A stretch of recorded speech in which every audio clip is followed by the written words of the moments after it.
بسم اللہ الرحمن الرحیم۔ السلام علیکم ورحمۃ اللہ وبرکاتہ۔ دنیا نصیب سے ملتی ہے اور آخرت منحت سے، لیکن لوگ منحت دنیا کے لیے کرتے ہیں اور آخرت کو نصیب پر چھوڑ دیتے ہیں۔ دو انسانوں کا پیٹ کبھی نہیں بھرتا، پہلے وہ جس کو علم کی بھوک ہو اور دوسرا وہ جس کو مال کی بھوک ہو۔ برے سلوک کا بہترین جواب اچھا سلوک ہے اور جہالت کا بہترین جواب خاموشی ہے۔ کسی کی پہچان علم سے نہیں ہوتی بلکہ ادب سے ہوتی ہے، کیونکہ علم تو ابلیس کے پاس بھی بہت تھا لیکن وہ ادب سے محروم تھا۔ اگر رزق عقل اور دانشوری سے ملتا تو جانور اور بیوقوف بھوکے مر جاتے ہیں۔ انسان کا سب سے بڑا کارنامہ یہ ہے کہ وہ اپنے دل اور زبان کو قابو میں رکھے، اور دولت دنیا کی ہو یا ایمان کی، جتنی زیادہ بڑھ جائے اتنی نیند کم ہو جاتی ہے۔ جو غلطی کر نہیں سکتا وہ فرشتہ ہے، اور جو غلطی کر کے ڈٹ جائے وہ شیطان ہے، اور جو غلطی کر کے توبہ کر لے وہ انسان۔ سخت کلامی سے ریشم جیسے نرم دل بھی سخت ہو جاتے ہیں۔ نفس وہ بھوکا کتا جو انسان سے غلط کام کروانے کے لیے اس وقت تک بھوکتا رہتا ہے جب تک وہ غلط کام کروا نہ لے۔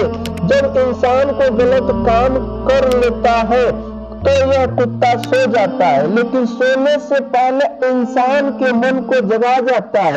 کلام میں نبی اختیار کرو، کیونکہ لہجے کا اثر الفاظ سے زیادہ ہوتا ہے۔ اللہ کا ہر فیصلہ عقل اور انصاف پر مبنی ہوتا ہے، اسی لیے حرف شکایت کبھی مت لایا کرو۔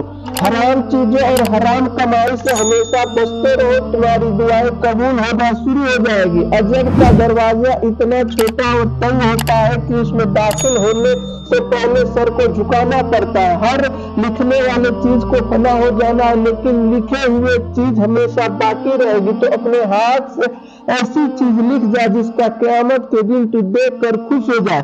انسان کی تمام پریشانیوں کی وجہ مقدس سے زیادہ چاہنا، وقت سے پہلے جانا اور خیانت پسندی کی کمی ہے۔ جو شخص حرام مال کھاتا ہے اس کے تمام اعضاء گناہ میں پڑ جاتے ہیں، خدا وہ چاہے یا نہ چاہے۔ دنیا میں ایمان کے بعد اگر کوئی چیز ڈھونڈنا ہے تو اچھا دوست ڈھونڈو، کیونکہ اچھا دوست ایسے درخت کی طرح ہے جو سایہ بھی دیتا ہے اور پھل بھی۔ غصہ ایک ایسا عمل ہے جو صرف اور صرف تباہی اور بربادی پھیلانے کے لیے جنم دیتا ہے۔ تم حق بات کرنے سے مت ڈرو، کیونکہ نہ تو کوئی تمہیں موت دے سکتا ہے اور نہ ہی کوئی تمہارا رزق کم کر سکتا ہے۔ کامیاب لوگ اپنے فیصلے سے دنیا بدل دیتے ہیں، جبکہ کمزور لوگ دنیا کے خوف سے اپنے فیصلے ہی بدل دیا کرتے ہیں۔ آپ کسی ایسے شخص کو کبھی نہیں جگا سکتے جسے خود پہ خیال ہی نہ گزرے کہ وہ جاگتی آنکھوں سے سو رہا ہے۔ عورت ایک ایسی خوبصورت دلدار چیز ہے کہ جس کے لالچ میں اگر مرد کوئی بھی کام کر گزرنے کو تیار ہو جاتا ہے، یہاں تک کہ ہتیا قتل کرنے میں بھی ذرا ڈر محسوس نہیں کرتا۔ اگر پہلے ہی آپ کے اندر خوف کا اثر آ گیا ہے تو پیچھے ہٹ جائیں، اور اگر آپ کے ہمت پکڑ لی ہے تو پھر کھوئے زیادہ ہونے کی ضرورت نہیں۔ غلطی زندگی کی ترقی میں اتنی ہی اہم شرط ہے جتنی سچائی۔ خاموشی ایک ایسا عمل ہے جیسے اختیار کر لینے سے انسان کو کبھی شرمندگی نہیں اٹھانا پڑتا۔ کوئی لڑائی بغیر تیاری کے نہ لڑو، اور ایسی کوئی لڑائی نہ لڑو جس میں تمہیں جیتنے کا یقین نہ ہو۔ وقت، موسم اور لوگ سب ہی کی ایک سی فطرت ہوتی ہے، سب کون سے کہاں بدل جائے پتہ ہی نہیں چلتا۔ اسی لیے اپنے آپ پر ہی مکمل بھروسہ رکھیے۔ آئندہ غلطیوں سے بچنے کے لیے پچھلی غلطیوں سے سبق حاصل کرو۔